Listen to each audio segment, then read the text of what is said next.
And we'll start.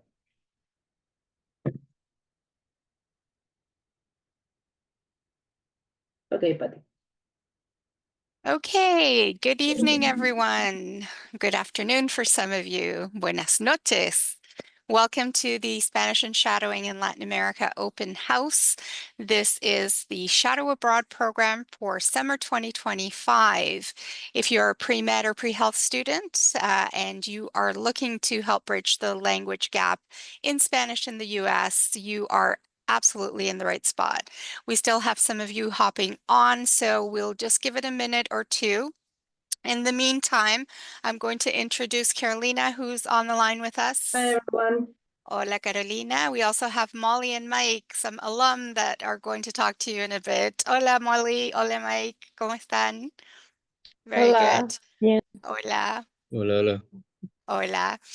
And in the chat box, Carolina is going to be sending you a quick message in any minute now. And if you have any questions or anything that we can answer for you tonight, we'll try to get to everybody's questions. Carolina types pretty fast, so we'll give it a go. But give us a little time. We're going to get to everything, and hopefully we'll get you all of the information you're looking for. All right, so let's get started right away. My name's Patty. I am the program director, and I will be your host tonight, and we will go through a little bit about what it's like to be a Spanish speaker in the U.S., some of those hardships that come with that, a little bit about our program as well, talking about what it involves, what's the reason why we exist, the reason why we have this Spanish and shadowing program, and why we think you might be a good fit for our program as well. So let's get started with a little bit of history. The Shadow Abroad Foundation started the Shadow Abroad program over 20 years ago, and our first program was in 2002. That sounds weird, right? But yeah, 2002 was our first program, and since then we've seen over 1,000 students come through the program. And we're so happy to have all of those students who have done this out there, because we know that perhaps it's one of our friends or a family member that will be touched by what those people learned, what those students came and learned, and what they were able to pick up during their trip. The program was a small program, that first program back in 2002. Only 8 students. We called them the Chicago Hope Group because of the TV show back then. But it's since then we've just seen every year the program growing and growing and growing, except through COVID where we kind of had to shut down, but we're starting up again, and we've done so in the past couple of years, and we're really happy to be back and to be able to reach so many people that need it. Okay, so let's talk a little bit about the problem. Let's talk a little bit about the gap in language in the United States. The US, and a lot of people don't know this, I like to always go through this, but the US has the second largest Spanish-speaking population in the world. It's crazy to think that there are more Spanish speakers in the US than there are in Spain, for example, or Argentina for that case, only second to Mexico. So it's sooner rather than later that healthcare providers will run into a Spanish speaker in their professional life.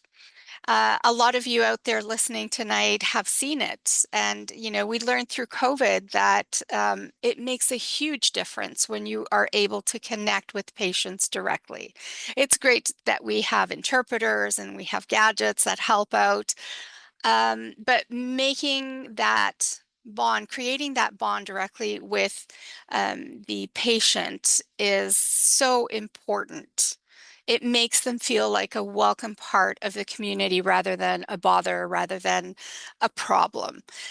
So when a healthcare provider is able to create that bond, they're able to speak to their patient directly, it's just a huge weight off the shoulders of that person who knows that coming in, they're dreading, you know, that language awkwardness, they're feeling really scared. And I think we're all really vulnerable when we're sick, right? I think when we get to the doctor, it's probably because we've done everything we can ourselves before we can say, this is, exceeds my realm of what I can do for myself. So I think I'm going to have to ask for help. And by that point, we're already in a really vulnerable state, right? We don't know what's going on.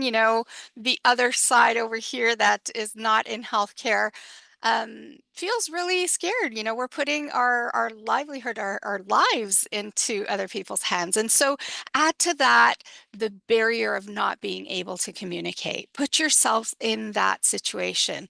Being in a country that's not yours, not speaking the language, not being able to tell somebody what you feel or to understand what they're telling you is difficult. And that is a reality in the United States today. And that's part of what the Spanish and shadowing program does. It brings that gap together. It bridges that barrier. Okay. And it's not just us saying it. I think it's something that in the United States right now, it's come to an understanding that this is a reality. And so I have a quote here up on the screen from the AMA Journal of Ethics that says, "Doctors must face today's demographic realities. A Spanish-speaking doctor fills a critical nationwide gap, opening the doors of communication between doctors and patients as well." And that's exactly what I was just talking about, right? It's something that today is being recognized, I think, thankfully, because it was a situation that was a long time coming and is growing every day, but it's something people try to leave on the side. And I think communication is a huge part of medicine that we can't forget. All right. So the Shadow Abroad has a mission, and that mission is to prepare future medical professionals for the future. Um, you have a great responsibility as future health professionals with people's lives, with people's health. Okay. And we are here as the Shadow Abroad Foundation to provide you with the tools that you're going to need to become that full-rounded professional that can provide healthcare, not only with the wonderful things that you will be learning in med school, the anatomy and the physics and the physiology and all of that great stuff, but you can't forget that you will be working with human beings, with people. And a big part of working with people is being able to communicate and connect. And that's what we're here to do. We understand it's a great help for the people, but we're here for you as future health care professionals.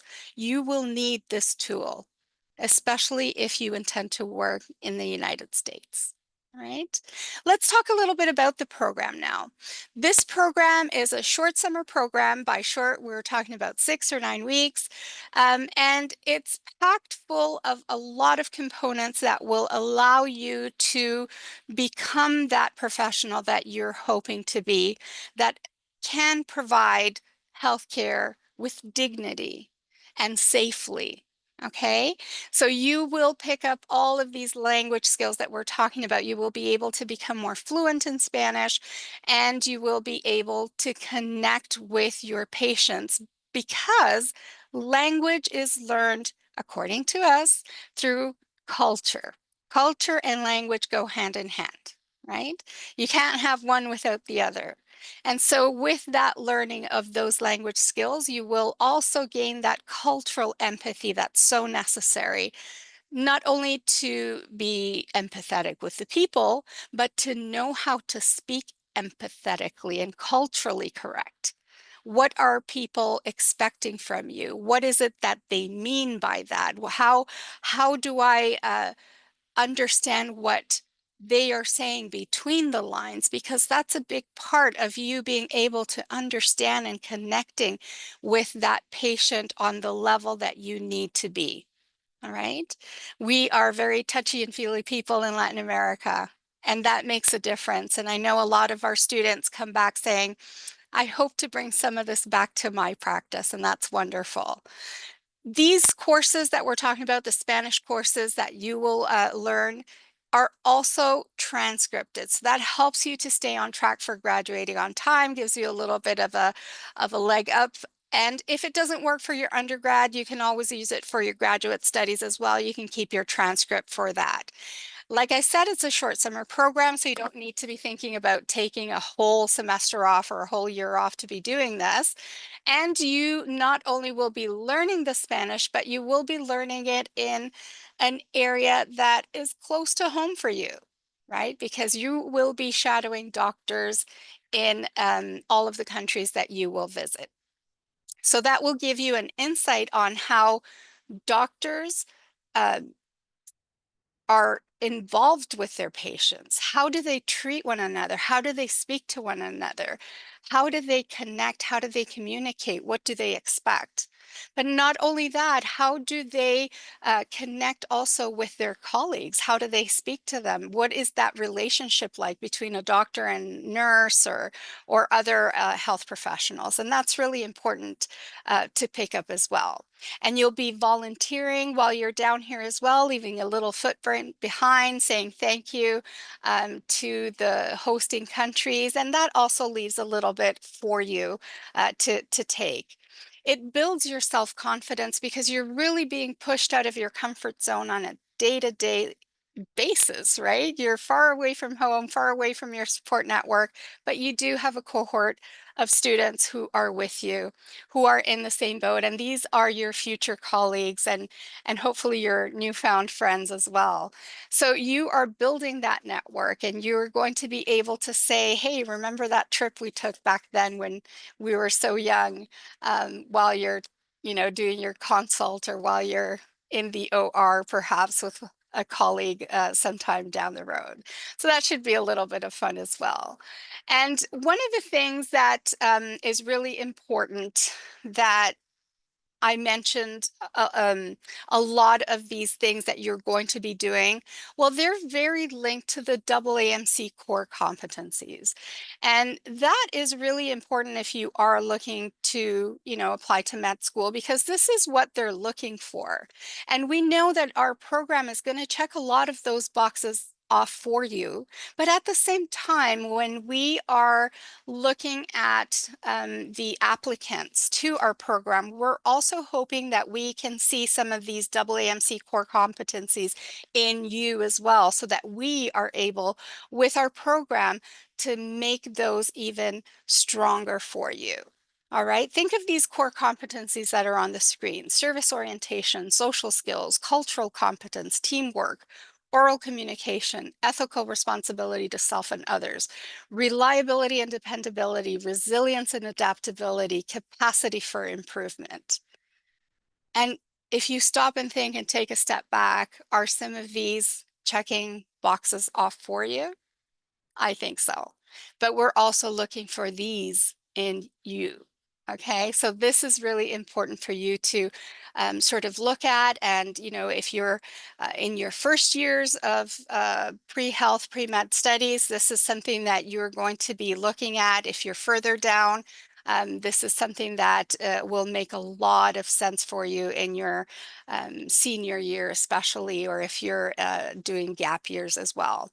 But it's something for me to say.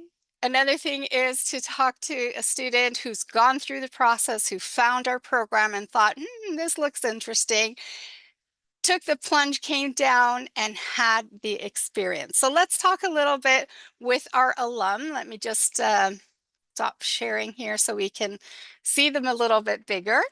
And I want to welcome both Molly and Michael, who are with us today and are going to share a little bit about their experience. Let me introduce Molly first. Tell us a little bit about yourself, Molly. What are you doing today? When did you come down? How long were you here for? Hola, my name is Molly. I am a senior at UNC Chapel Hill. I did the program summer 2023, not this past summer, but the one before. Um, and I am a Spanish and bio major at school. I always knew I had a passion for medicine, and always loved Spanish, but kind of thought I was going to have to pick eventually. And I didn't realize until a shadowing experience in the US that they actually are not mutually exclusive, but really the opposite. So I was looking for an opportunity to practice my Spanish while also getting clinical experience, and I stumbled upon Shadow Abroad and joined one of these webinars like you guys and took the leap, and it was life-changing, really awesome. Wonderful. Thank you for that. And Michael, what about you? Tell us a little bit about what you're doing, when you came down, how long you were here for, and how you found us. Yeah, for sure. Hey, everybody, my name is Michael Renan. I live in Austin, Texas. I'm 22 years old, and I graduated from Texas A&M University with a degree in biology and a minor in psychology. And after I graduated, I found a cella, and kind of the same thing as Molly said. I was looking for a way to improve my Spanish in like the medical context. I had previous experience working in the medical field and with a lot of Spanish speakers, and I had seen a lot of issues in the way that we approach the problem of the cultural and the language barrier that we have here in the United States. And I found this program, and it was just kind of exactly what I was looking for at the time. And it's actually really interesting because through the program, I actually kind of had a slight career change afterwards, had a little bit of a eye-opening experience, and I wanted to go into something different regarding the background of the hospital setup. And so now I'm doing a postgraduate program for data analyst and business analytics for with UT Austin here. So yeah. Wonderful. Great. Thanks, Michael. So I am going to act a little bit as one of the students who might be here today, and let's go through some of the things that they're probably going through, both personally, perhaps with family. They're looking at programs, and I know that some students like to watch this and are out there with their family, with their parents, perhaps wondering what it's like, right? I know that that is something that's always a big question. Where's my family member, my son, my daughter, my niece, my nephew, whatever it is? Where are they going? Like, they're South America. What is this? How far away is this? Will they be able to connect? Is it safe? And students also sometimes are not aware of what it's like. They understand they're third world countries because this is what we're told, this is what we see on the news. But tell us about your experience with the locations. Tell us where you came, and what was that like for you? A little bit about that. I know, maybe perhaps a little bit about safety, and how that was perhaps an issue with you and your parents or your families as well. Let's start with Molly. Obviously as a girl and, traveling alone, my dad particularly was very protective over that and was obviously wanting to proceed with caution and make sure like he vetted the program, that kind of thing. Um, I did 9 weeks and I was in Ecuador, Peru, and Chile. Doing 3 weeks in each, and it was a totally different setting in each situation. In Ecuador, we were in Quito, so it was very urban.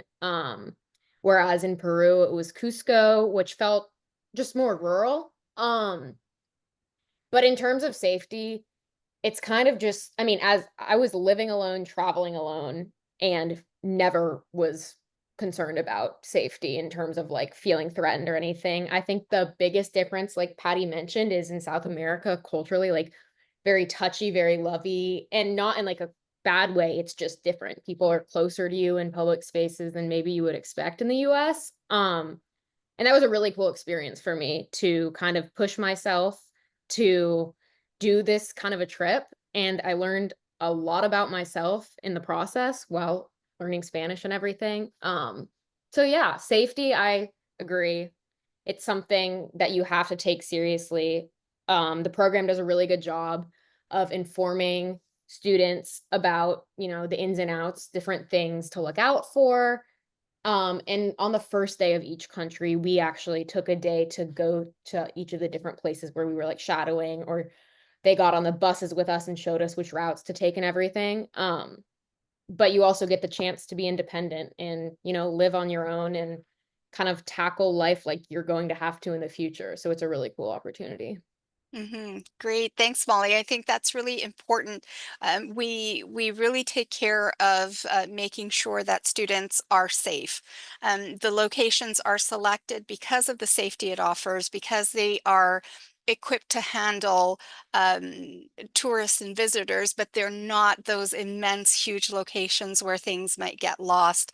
I know a lot of our students are sort of happily surprised at, you know, a lot of the amenities and commodities that are available for students. And all of our schools are located in upper middle class neighborhoods, and wherever we can, we're always with you and trying to provide information. Michael, I remember your family was quite involved in your trip. Tell us a little bit about how the process was for you when you decided this is something that I want to do, and some of the concerns perhaps your family had and how you felt in while you were here. Sure thing. So I participated in the 6 weeks program in Chile and in Argentina. And yeah, you guys probably remember how Bethy and Carolina, how my mom was very concerned about safety. Safety was a big issue. And both my parents are from South America, but they hadn't been to those countries specifically, so they just didn't understand um, what the situation was going to be like. And so I kind of internalized that a little bit anxiety of going to a new place, South America. It sounds kind of scary, you know. But I think me and everybody in my group during the trip was very surprised, especially when like our first day in Chile. It was just it felt really strangely safe, and I kept thinking to myself, I feel safer here than when you take the right precautions like you would in any city. And again, like Molly was saying, the program does a great job of telling you where you can go, where you should go, where you should probably stay away from, and a lot of great information is given to you from the start. But yeah, we were just very surprised. It feels, it kind of feels a lot more similar to here in the US as you would expect, like more than what you would expect. So, yeah. Right. Okay, great. Thanks for that. Yes, you know, safety is always a concern, and I always bring it up in these conversations. But let's talk a little bit about the program and its contents.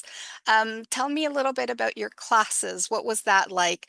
I know that a lot of students out there are thinking, well, you know, I've taken classes here. How is it similar, or how is it different than maybe a class that you took back home? And, you know, a lot of students also tell us it happens so quickly. You know, maybe you came at a different level, maybe you had a little bit of Spanish background, but there were people that came at hello, hola, and that was about it. Um, and you also got to see how people advanced, how other levels advanced.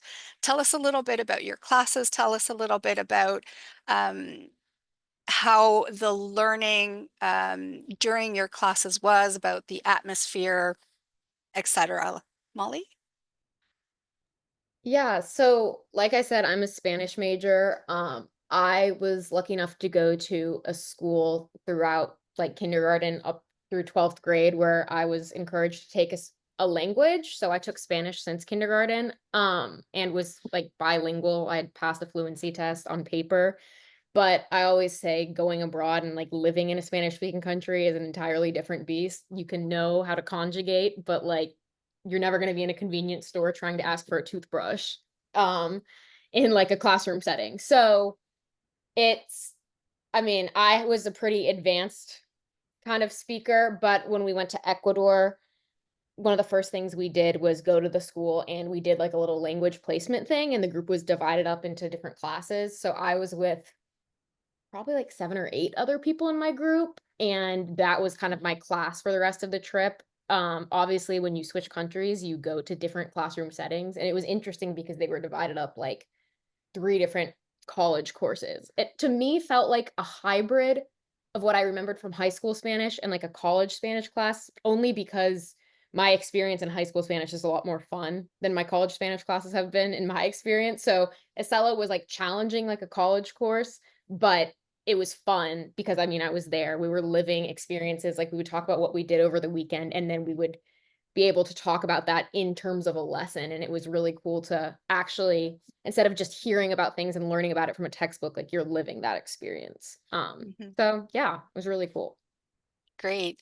Were you able to see the growth, not only for yourself, but for the others in the group as well? Yes, for sure. One of my like arguably, I definitely. Amanda is one of the girls who I got super close with on the trip. She was one of the like, "Hola, that's it" people. We actually met, like, the program coordinated for us.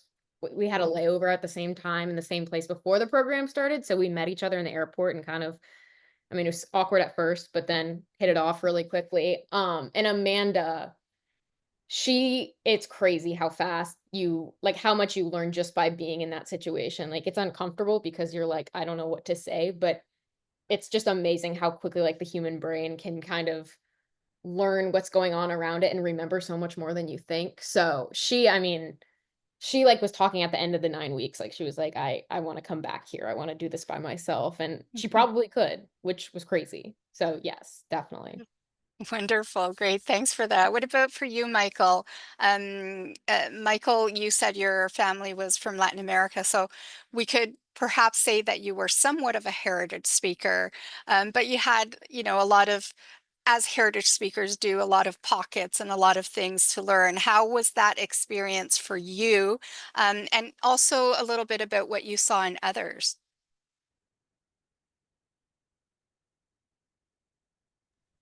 Sorry, my computer. I don't know if it was me or if it was for everybody, but my computer cut out. Can you repeat the question one more time?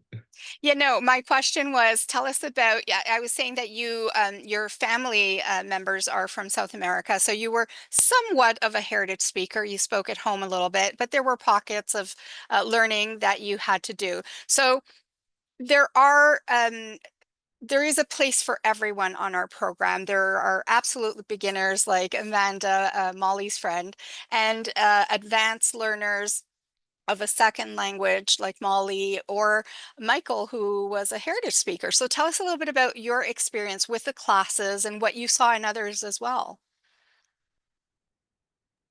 Yeah, for sure. The classes were kind of my favorite part about the whole trip, to be honest. I think that speaking Spanish at home all my life and then coming on a trip like this, I was a little bit apprehensive about the level of Spanish I would gain from a trip like this. I didn't know what levels of Spanish everybody else was going to be at. And when I got there, I think there's several factors that are very different from the Spanish classes that they provide here in the United States.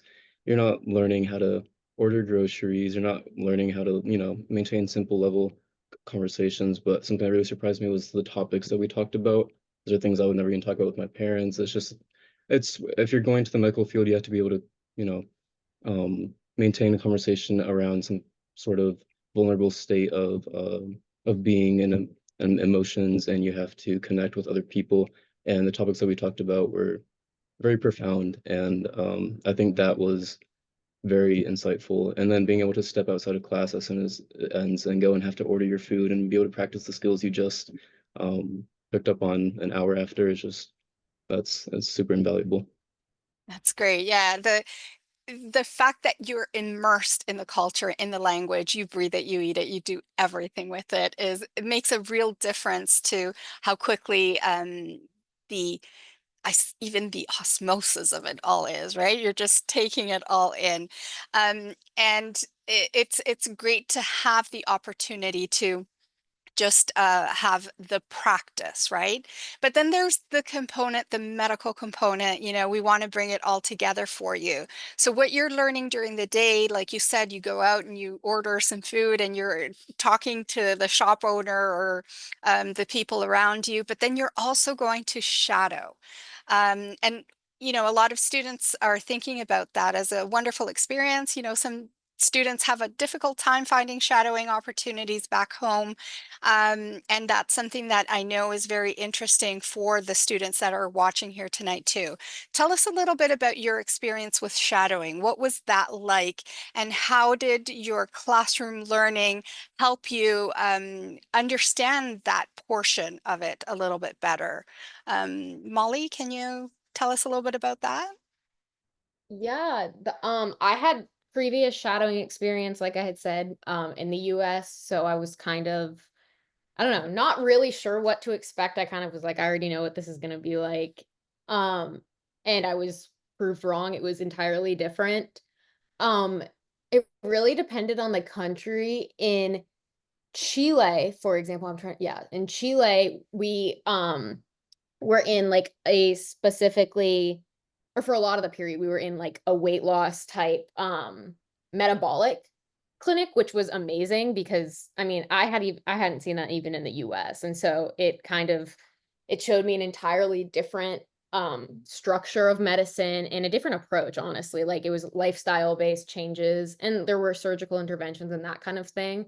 But it was something that I hadn't really seen in the US before, so that was interesting. And then in Ecuador, I mean, that was my favorite. We were in a women's hospital and I got to see a C-section, a live birth. And I had seen that in the US, but it's just so different. Like Patty was talking about the cultural nuances, like doctors are super close with their patients there. It's less, I don't want to say like not less sterile, like everything in the US feels like it's like a working machine and it's like it's about time, speed, like in and out of the OR. And in South America, it totally, you could feel the love and the connection. And it's not to say that that's not a thing in the US. It was just different. So there were a lot of cultural nuances that I picked up on, and it, going into the medical field and planning to interact with Spanish speaking patients, that clinical shadowing kind of emphasized to me like why it's so important that I not only know Spanish, but I understand some of the cultural implications or like cultural backgrounds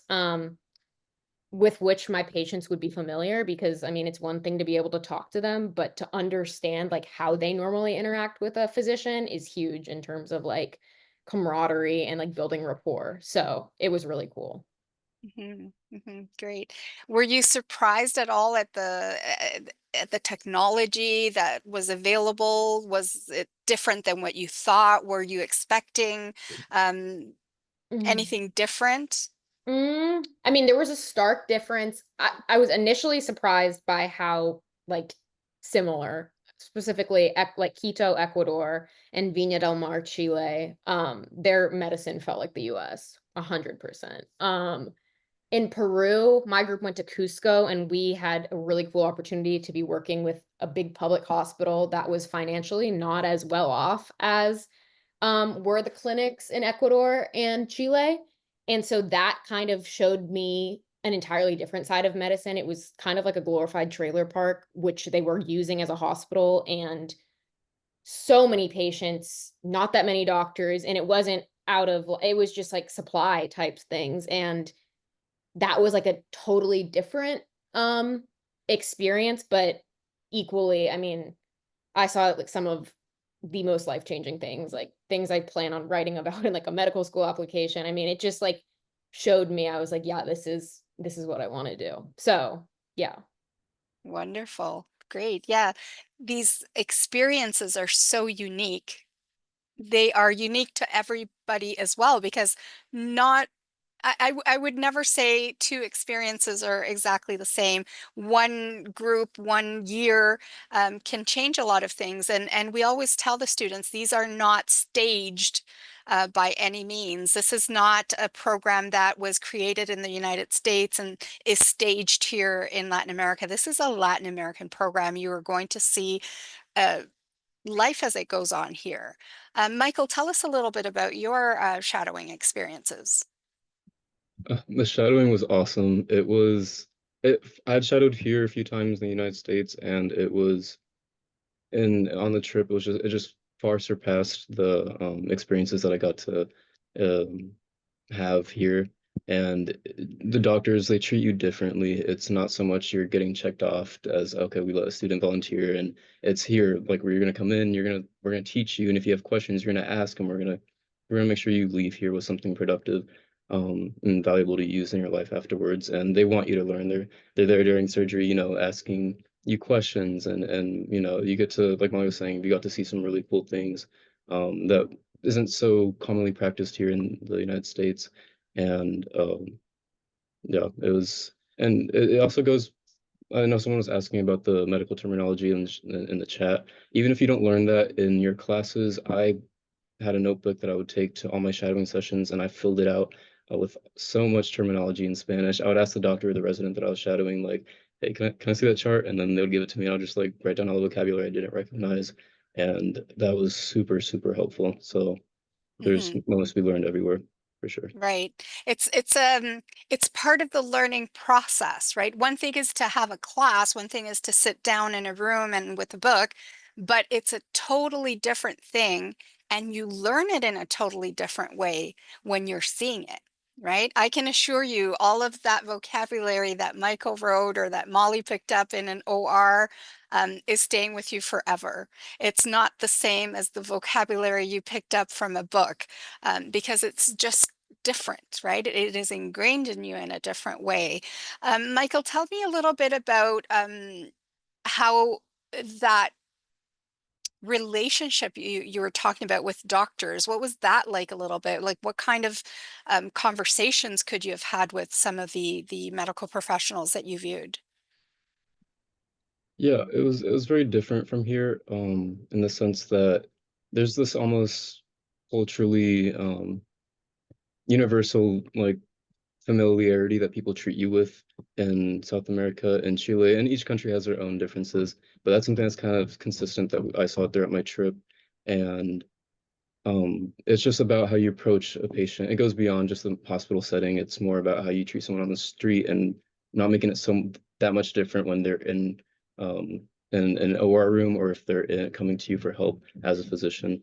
And it just feels more like a conversation rather than, an uncomfortable experience.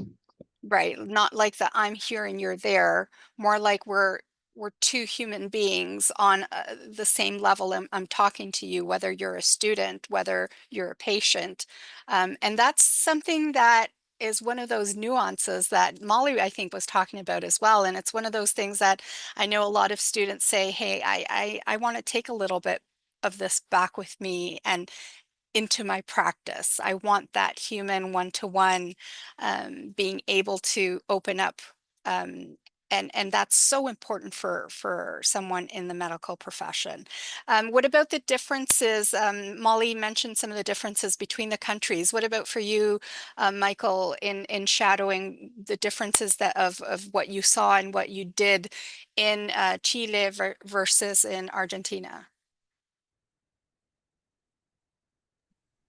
It's hard to say because there's different settings that we saw in Chile versus Argentina. Argentina, we're actually in a hospital setting, whereas in Chile, we're looking at private clinics, and it depends on what trip you're doing and what's available at that time.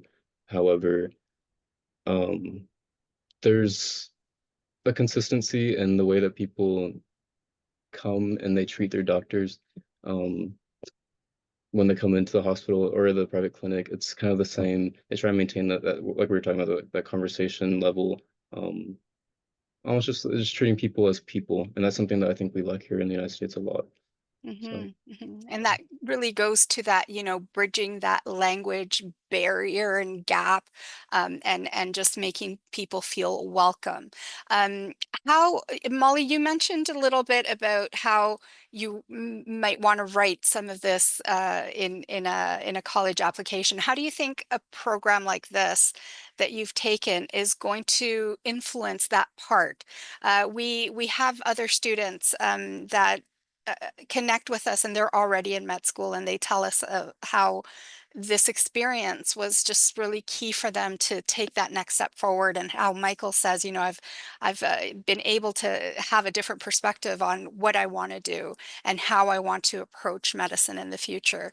How Molly, how is this going to work for you? Um, I think one of the most important kind of aspects of applying to med school or any post-grad program is being genuine and like having, doing things not just to check off the boxes, like getting your clinical hours, your volunteering hours, if you're doing a bunch of random things, like people can tell. So doing things that you're passionate about, because why would you put yourself through a post-grad program like med school if you don't really care about it? So for me, like I said, I knew Spanish medicine. I had clinical experience as a medical scribe in Chapel Hill here, and I had interacted with Spanish speaking patients, and kind of was in an awkward situation because as a scribe, your kind of job is to be a ghost and just to write things down for like insurance. But there were periods where the doctor didn't know what to say, the patient didn't know what to say because there was this language barrier, and I knew what to like. It was just kind of hard. Um, so for me, coming to this program and being like able to be that bridge for 9 weeks and then be able to come back to the US and be able to say that like now I know I can do that. I was kind of worried before, like as a scribe, I was like, I don't know that I know enough to do this, but it really just for me it solidified that kind of concept that you can be both. You can be a US physician who is culturally aware and culturally cognizant and wants to make a difference, like being one physician with all of the massive Spanish speaking population in the US likely doesn't make a huge difference, but it is, I mean, it makes a difference in the patients with whom you interact. So for me, I plan to just write about Spanish and medicine, how much of a blessing it is to be able to communicate with somebody, not just like, I mean, in one situation, even in English, you're interacting with a physician and sometimes they throw jargon at you where you're like, I have no idea what that means. Yeah. And like there is this hierarchy of medicine in the US that's not as obvious in Latin America. And so if you think about it for a Spanish speaker, in addition to the English jargon of medicine, there's also an entirely different language. So for me, just the idea of that human connection. I mean, I can say on an application, this is something I care about, but it's one thing to say it and another thing to be like, and here's how I did that, you know? Right. I live this. Yeah. This is part of me now. And it's not just being able to write fluent in Spanish on your application, but also, international travel, international shadowing, international volunteering, and all of that just goes to add that you are able to have a different perspective on things. And that's amazing as well. Michael, what about for you? What has this program brought to you, and how does it play a role in your future and perhaps an application to another program after what you're doing now? Yeah, I guess for me it's a little different. Came into this program super pre-med. I wanted to become a doctor. I always had, um, and I think I also found motivation for that throughout the trip. But during your classes and during your interactions with people, you get to learn about the difference in the systematics of the hospital systems in the US versus whichever countries you're visiting. And that really intrigued me. And I realized there's more to be changed, there's more to be touched beyond the scenes of a physician or um, patient physician interactions. And that's why I wanted to get into hospital analytics and medical equipment leasing. And it's a whole factor of things. But right now, for example, I'm also doing a job to pay for the courses that I'm taking. It has nothing to do with the medical field, but this trip also has contributed so much and that job is completely in Spanish. And so this trip has helped so tremendously in my ability to converse with the people and have conversations that I probably couldn't have had prior to the trip. So it's helped in a lot of ways. It's not just that list that I went through. I think that's what we're saying here. It's not just that Spanish class and shadowing and this, it's learning about yourself. It's pushing yourself out of your comfort zone. It's learning so much about what you're able to do, what you never thought you could, what you didn't know was in there or out there, is huge in learning about where you're going in the future. It's growth at the end of the day, right? It's growth in your language skills. It's growth in understanding who you are and where you want to be in the future. So that is great. I just said that you were volunteering as well. Tell us a little bit about that. How was that experience for you, Michael? How did you feel with some of the work that you did here in Latin America?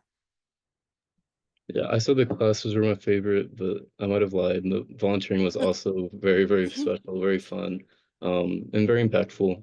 I remember I talked to you previously about some volunteering that we did for a community that was hurt by a tremendous fire in Chile and Viña del Mar, and we got to go out and help the communities there, and it was just such an eye-opening experience. We all got to speak to the people that were impacted by it right there on the spot and see the damage that was done, both physically as well as, people lost family members. It was very, very deep. And I remember on the ride back, we all got into the bus after going there, and we were all just silent. It was just a very reflective time for all of us. And afterwards, we had so many conversations as a group about what we just witnessed and what we just experienced. And that's something you take home with you for sure. Absolutely. And then again, eye-opening experience, to see where we are and how we fit into this world, and knowing that, you gave a little bit of happiness to somebody who really needed it, even if it was just for an hour or two. It's really that silence that you experienced and your group experience, Michael, was, I think, a big part of that learning process, right? What about for you, Molly? What was volunteering like? I mean, I think like as you can see, like Michael's experience, I mean, it was different from mine, and that kind of goes to show how very like variable the program is. It's unique. Every cohort is a different opportunity, and I think that's really cool. It's not like it's some standardized one size fits all program. It's different depending on what you do. Like obviously the fire was circumstantial for you guys, and you guys got to do that. I think, oh gosh. My favorite volunteering activity was probably visiting. It was like an orphanage girls' home. Um, and we got to spend the day playing and hanging out with girls of all different ages. It was super cute. They had like it was very clear. We had a few guys on our trip who were very popular there, with all the little girls kind of hanging off them and swinging, that kind of stuff. But it was just, I mean, it was so sweet. I am one of five kids and I have three little siblings, so having spent that much time away from them on the program was hard, and it was cool to be there and interact with younger kids. And also just like kind of like what Patty was mentioning, it's like a lot of reflection because you kind of look back, and it made me realize, I was like, wow, like my biggest stress is like, will I get into med school? And there are people who are dealing with so much more. And that's not to say like my stresses aren't valid or anything, but it's important to, put your life and put your kind of struggles in perspective and just remember that there's always somebody else who can use some help. And even if it's not medical related, it's just like a great opportunity. Um, and then also in Ecuador, we went to a retirement community, which is very rare, and like I didn't realize in South America, it's not that common for somebody in their retirement ages to not be living with their family. Whereas in the US, I feel like a lot of people, have retirement savings, like they plan to be in one of these facilities. So that's like an example of a cultural nuance that I never would have read in a textbook in college. And we got to spend the day hanging out with some of the people who had retired. We had coffee and tea and snacks, and we just like talked with them in Spanish about like their lives and things that they had been through. And I love talking with like my grandparents, that kind of vibe, because it's just so cool to see how much life has changed in this small like generations. Like it's just crazy to me that they were alive for like actual wars, and like obviously there are wars happening now, but I mean they were affected, and it's just crazy. So that was really cool and a really awesome opportunity. But yeah, I mean, the volunteering is so just variable, which I think is really awesome because it just goes to show how unique the program is. Yeah, yeah. We do try to vary things from year to year. There are students who actually do come back, so we try to make it different. There are students who, take a 9-week program. Something happens, they ended up only doing 6, and then they came back for their next 3. And so, we want to create that variation, and we also want to provide students with as much different types of shadowing opportunities and volunteering from location to location, so that you're able to see different realities and take advantage of the fact that you're moving from one location to another, so that you can see the nuances that change. Even though we all speak the same language, there are differences in the culture, in the customs. And that's a big part of the learning process as well. But you did have fun, I hope. You learned a little bit. You got to travel some. You got to experience the cities. Tell me really quickly a little bit about the cities you were in? What was more impactful for you to see? What you had fun? What did you visit? Was there anything that was interesting or that stood out or that you thought was really pretty or nice or beautiful? Michael, do you want to tell us a little bit about your trip? Yeah, so within the program, we got to stay in Santiago, Chile, and then we also went and spent a week in Viña del Mar, and then we went to Buenos Aires afterwards. And it was, and in between those trips, we also got to go to different countries on the weekend or go and visit other cities. It was just really, I mean, in Buenos Aires, the food, the people, there's just so much. It's such a walkable city, which is super surprising. You don't expect that. And I could say the same thing about Santiago. Um, like I said, the program does a great job of putting you in a place where you get to explore and you get to experience the other things outside of the program itself. And that's something we definitely took advantage of. So, yeah. Great, super. So, um, Michael's saying he actually got to go to other countries that were not in the countries, right? So, I know that Michael went to, did you go to Uruguay as well, Colonia? We did go to Colonia, Uruguay. Yep. And then you also, did you go to We took a flight to Iguazu Falls up on Iguazu, the border of Brazil and Argentina. We got to do both Paraguay, sides. Yep. And Argentina, Paraguay, all of exactly. that, right? So he Yep. got his passport stamped like crazy. My bad. Good job, good job. What about you, Molly? Is there anything that stood out for you that was surprising, nice, something that you remember? So unlike Michael, I stayed within the three countries in which we were traveling, but in our free time, I love to hike. Being outside is like my favorite thing. So during the weekends, we had some trips that we had put together with group members to go hiking. I loved, I mean, there was Rainbow Mountain in Peru. I wish I had the picture like right here, but it's literally mountains that are naturally so vibrant and colorful. Trying to think. Oh, Cotopaxi in Ecuador was another volcano which we hiked as a group. It was crazy, awesome. And I mean, I'm trying to, the biggest thing for me, I loved Cusco. That was my favorite place. It just felt the most different from the US.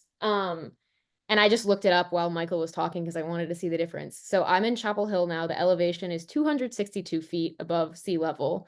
Cusco is 11,152 feet above sea level. So that first few days, it was kind of weird. I mean, I was walking to class and I was kind of like, dang, like I'm kind of out of breath walking to class. So what happened to me? And that's why. So like I would go on runs in the morning and I didn't even really have to run. I would just trot because at that elevation, anything is training. So that was kind of a really cool opportunity for me. Just the natural beauty in South America is it's just entirely distinct from like Spain, for example. I had spent time in Spain in high school, and South America to me, what I tell people is they're not trying to be anyone, they're not there, they like just their own entity. And Spain, I mean, is obviously in Europe, so it's different. Mhm. And I mean, we share a border with South America, so it's just I think it's, I mean, if you are interested in the medical field and you're going to work in the US, then it just, if you have the ability to do so, it's just seems like a no-brainer. Okay, great. I just saw a question in the chat box that popped up, and I know Carolina's really quickly giving an answer, but one of the questions that just popped up was about housing. Why don't you tell us a little bit about, I'll go over what the program has, but just quickly, the program includes flights between locations and some hotel stays and nights in each of the locations. After that, housing is up to you. And the reason we do that is because everybody has different requirements. And I think that Molly and Michael had completely different experiences with regards to housing. Molly, can you tell us a little bit about what that was like for you? Yeah, I knew that I wanted to do an Airbnb situation. Like I said, I had been to Spain and I had lived with a host family for an entire summer before. And I don't think it would have been a bad thing. I think you guys through the program, we had friends who or, I had friends on the trip who were staying with host families, and the program helped them kind of find programs that would match them with a reputable, safe area and family. I lived by myself in an Airbnb. in each country. That was really unique. I think I was the only person who was living alone in my cohort. But personally, it was, I mean, I'm pretty independent, but my perspective was I wanted obviously safety first, and I wanted to find houses and, screen places that I knew I felt safe in, and I didn't want to have the conversation with other people about like if this price range worked for them, that kind of thing. But a lot of people do, they find an Airbnb that's like big and split it however many ways with people in the program. And I definitely did get a little bit jealous towards the end. Like I was like, dang, that sounds fun. But it was also, it worked because I could go to their Airbnb if like we wanted like loud, crazy, like chit chat. And if I was like, I'm going to bed tonight and nobody's gonna wake me up, then I could walk my butt home and go to bed early. Um, so I lived alone as a girl, which was kind of, my parents now are like, I can't believe you did that. But I'm just like, it, I mean, it was so, it just, Was it safe? absolutely. I like literally, Okay. I mean, I think it's just safer. I mean, it's kind of like in the US. Like there are cities, like any city, there are safe Mhm. areas and there are areas where you're supposed to like, keep an eye out. But like my biggest concern in South America was like making sure my wallet wasn't just hanging out of my back pocket. So it, wasn't asking to be pickpocketed. But otherwise, like it was really safe. Great, thanks. What about for you, Michael? What was housing like, and what did you do? What did you see others do? Yeah, so personally, I did the Airbnb option, um, but so I can't speak on the the host family situation from direct experience, but the other people on my trip that were doing that expressed their love for it. They really felt like they were learning a lot more. And that it's also a sense of security going back and having someone that lives there you can ask questions to all the time. You have food provided. It's different. I also really love the Airbnb situation. Me and five others shared an Airbnb in Santiago, and it was a small apartment, but we made it work, and it was a great experience. We got to it was dinners together. It was talking about classes. It was let's get ready, let's get the Uber ready so we can go out. And in the mornings, it was banging on each other's doors to make sure we're all making it to class on time. Get It's out. helpful, you know. Yeah, Exactly. it's great. It's nice to have that camaraderie. It's nice to have that person who's looking out for you. We love to see how that begins, even in orientation. You start like, hey, where are you from? Where's that person from? And then there's that WhatsApp group and like, hey, is anybody interested in, doing this together or doing that together? So it really starts early on. We start orientation sessions in January, so that starts there. Thank you so much, Michael. Thanks so much, Molly, for all of the informations. I'm going to continue talking a little bit more about the program. So I am going to reshare my screen. Here we go. And I know a couple of questions were already out there about financing. If you'd like to visit our website at www.spanishandmedicine.com or www.shadowabroad.com. You can see a lot of the details with regards to what the program includes, the program dates, and all of that. But I know a lot of people struggle, students sometimes struggle with this financing. There's a lot going on for you. So the Shadow Abroad Foundation also offers some partial scholarships if you'd like to apply for them. They're small, but we know that every penny counts when students are looking for that financing. The Shadow Abroad Foundation also has a loan system. Basically, it's a set amount of funds that the foundation has that cycles through students. So as students take loans, they're giving it back and they pay monthly installments at 0% interest. And as that money's coming back, it's going out to other students. It's on an honor system. It doesn't go through any banks or anything like that, but it does go quickly. So if anybody out there is looking to do this program and would like to apply for one of the 0% interest loans and pay, excuse me, make monthly payments, that would be kind of soon because it does run out. The funds do run out. And the scholarships are available pretty much throughout the year, and you can apply to those. We also have a funding handbook that gives you other options and gives you other ideas of how you can put the funds together to do a program like this. A lot of our students are in that situation where they're looking for funding. We always say talk to your homeschool advisor, see if there's anything out there available for you. There are some other external scholarships that we can also suggest that you look into. So many of our students do crowdfunding. They look for sponsors. There's a lot of things that you can do. And if you are selected for this program, we will do everything possible to get you all of the information that could help you to make this a reality for yourselves. If you are an AMSA member, make sure that if you are applying for this program and when you are connected with one of our advisors, you let them know. We are proud members of the AMSA Alliance, and there are benefits available for AMSA Club members. We talked a little bit about this already, but safety is first. It's really important that our students understand that you will be located in upper middle class neighborhoods to local standards, of course. Like Molly said earlier, you will have an orientation session at the beginning of each of the locations. We'll take you through the cities. We'll let you know, where you can go, what you can do, where you can look. And we're always providing you with safety tips and reminding you all of the time. There is that WhatsApp group. We're always available. There is a 24/7 cell phone that you can also reach us at. But we always say we're not an emergency service. So, you know, if you're, you know, if you bang your finger with something and you need to go to the hospital, you know, call an ambulance first and then let us know and we'll be there for you. But those are the essentials that you need to know. And like we say, whenever you're traveling, wherever it is in the world, even within the United States, travel safe. Right? Be aware of your surroundings, leave valuables behind, try to stay in groups like you would in any place traveling in the world. That's really important as well. Our 2025 program goes to 3 countries. You can take up to 3 levels of Spanish, 3 Spanish courses. Of course, they are transcripted.